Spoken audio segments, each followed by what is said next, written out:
स्वागत है। आज हम कुछ स्रोतों पर गहराई से बात कर रहे हैं, जिनमें एक है आशय, हेतु और हेतुक का कानूनी विश्लेषण। हमारा मकसद है भारतीय साक्ष्य अधिनियम, जो अब 2023 का है, उसके तहत 3 शब्द आशय, हेतु और हेतुक, इनके बीच का जो कंफ्यूजन है ना, उसे सुलझाना। हाँ, ये शब्द सुनने में काफी मिलते जुलते लगते हैं, पर कानून की दुनिया में इनके मायने बहुत अलग हैं। बिल्कुल, और ये जानना बड़ा दिलचस्प है कि ये कानूनी मामलों का रुख कैसे बदल सकते हैं। तो चलिए शुरू करते हैं। सबसे पहले लेते हैं आशय को, यानी इंटेंशन। कानूनी नजरिए से इसका क्या मतलब है? देखिए, कानूनी भाषा में आशय का सीधा ताल्लुक है मेंस रिया से। अच्छा, मेंस रिया यानी दोषपूर्ण मन। हाँ, बिल्कुल। ये किसी काम के पीछे का वो मानसिक तत्व है। क्रिमिनल लॉ में, मतलब आपराधिक मामलों में, किसी को दोषी ठहराने के लिए आशय साबित करना बहुत जरूरी होता है। खासकर जो गंभीर अपराध हैं, जैसे हत्या। ये बेसिकली दिखाता है कि वो काम करने की इच्छा यानी विल थी या नहीं। स्रोत में एक उदाहरण भी था, जैसे क ने ख को जहर देकर मारने की सोची और वैसा किया भी। हाँ, तो यहाँ क का आशय साफ है कि वो ख को मारना चाहता था। एकदम।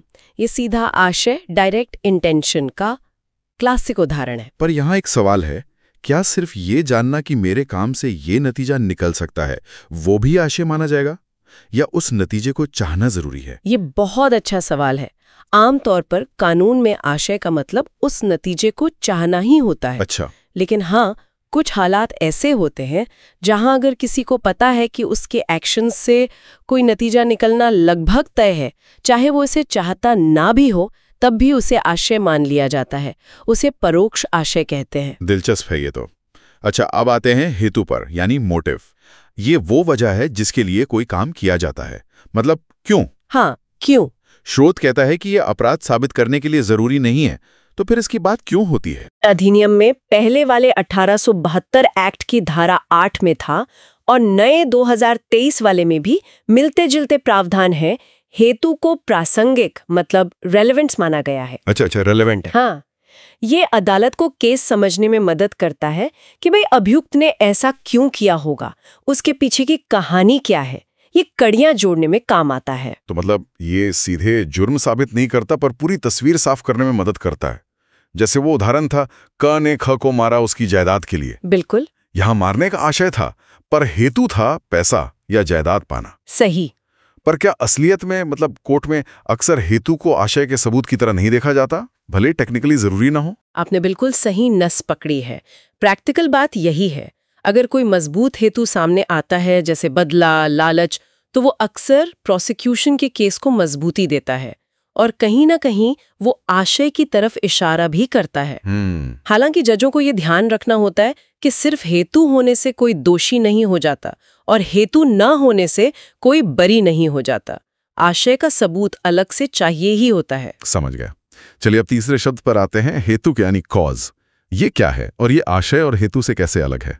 देखिए, हेतुक का लेना देना है कार्य कारण संबंध से, जिसे कॉजेशन कहते हैं। कॉजेशन, अच्छा। हाँ, ये वो असल घटना या फैक्टर है जिसने सीधे सीधे किसी नतीजे को जन्म दिया। ये घटनाओं की चेन में वो लिंक है जिसे कानून परिणाम के लिए जिम्मेदार ठहराता है। सिविल हो या क्रिमिनल, दोनों तरह के मामलों में ये पता लगाना जरूरी होता है कि जो नुकसान हुआ या जो घटना हुई वो किस वजह से हुई। ये असल में क्या हुआ, व्हाट हैपेंड का सवाल है। जैसे वो जहर वाला उदाहरण लें, ख की मौत हुई क के दिए जहर से। हाँ, तो मौत का हेतुक वो जहर हुआ। बिल्कुल सही। जहर वो हेतुक था, वो एजेंट था जिसने सीधे मौत का परिणाम पैदा किया। इसमें करने वाले की इच्छा, आशय या वजह, हेतु की बात नहीं हो रही, बल्कि सीधे परिणाम लाने वाले कारक की बात हो रही है। ठीक है। कभी कभी ये कार्य कारण संबंध इतना सीधा नहीं होता, कई फैक्टर्स हो सकते हैं। तब फिर निकटतम हेतुक, प्रॉक्सिमेट कॉज जैसी चीजें देखी जाती हैं। पर बेसिक कॉन्सेप्ट यही है, परिणाम का सीधा कारण। तो अगर हम संक्षेप में देखें, आशय हुआ इरादा यानी विल, हेतु हुआ कारण यानी वाई, और हेतुक हुआ वो चीज जिसने नतीजा लाया यानी व्हाट कॉज्ड इट। एकदम सही समरी है।